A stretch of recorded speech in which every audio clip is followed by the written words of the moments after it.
So think back to when you were a kid, right? You scrape your knee, and instantly a parent rushes over to bandage it. We're sort of conditioned from birth to believe in, saviors. Yeah, we totally are. But today we're doing a deep dive into this profoundly harsh, but honestly liberating concept from our source material, the Fluency Edge. And the core theme here is that nobody is coming to save you. Right. It applies to language learning, mindset, really just the whole psychology of success. Okay, let's unpack this a bit. Right. Because there's this thing they call the rescue fantasy, which is basically this childhood conditioning where, as adults, we're passively waiting for some mentor or miracle to just swoop in. It's a massive psychological trap. You wait and suffer thinking someone will fix it, which completely drains your personal power. And to understand why highly intelligent people do this, we really have to look at the brain's reward system. Right, because my thought reading this was,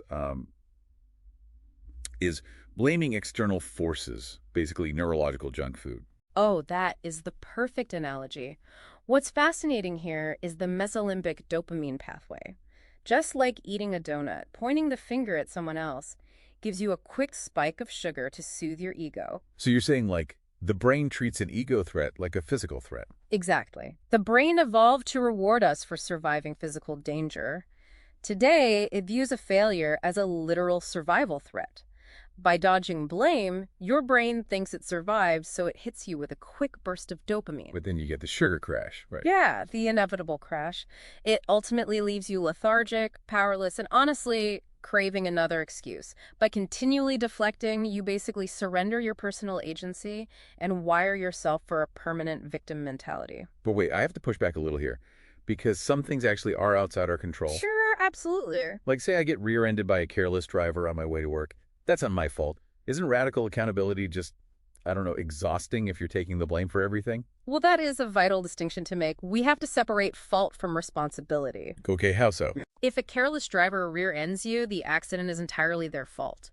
But navigating the aftermath, the physical therapy, figuring out your commute without a car, that recovery is undeniably your responsibility. Ah, I see. So it's about developing what the source calls an internal locus of control. Right.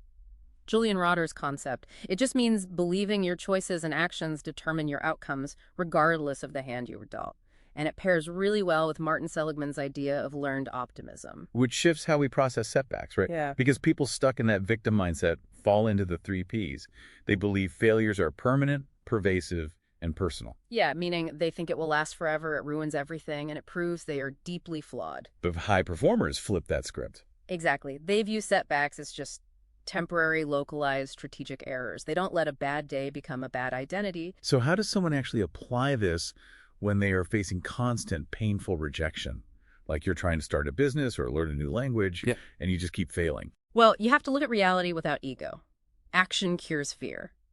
The source brings up Ray Dalio's principle of radical truth, and they share some pretty incredible historical examples. Oh, right. The author of that famous Boy Wizard series. Yeah. She absorbed 36 distinct publishing rejections as a struggling single mother. And there was a 15-year-old scientist with an idea for a pancreatic cancer test who faced 199 lab rejections before finally getting a yes. Wow, 199 rejections at 15. That's intense. But the key isn't just that they kept going, right? It's how they kept going. True fluency and success mean learning to carry the ball rather than pass the buck. Precisely. They stripped the raw emotion out of the failure. They didn't view those 199 rejections as a personal flaw. They viewed them as objective data points highlighting flaws in their pitch. So they didn't wait for a savior. Nope. They used the rejections to optimize their strategy. Man, that is powerful. So for you listening, think about your own life. Where are you hiding in your comfort zone right now? Are you passively waiting for a sudden burst of sunny motivation instead of just relying on daily discipline? And consider this novel question to ponder on your own.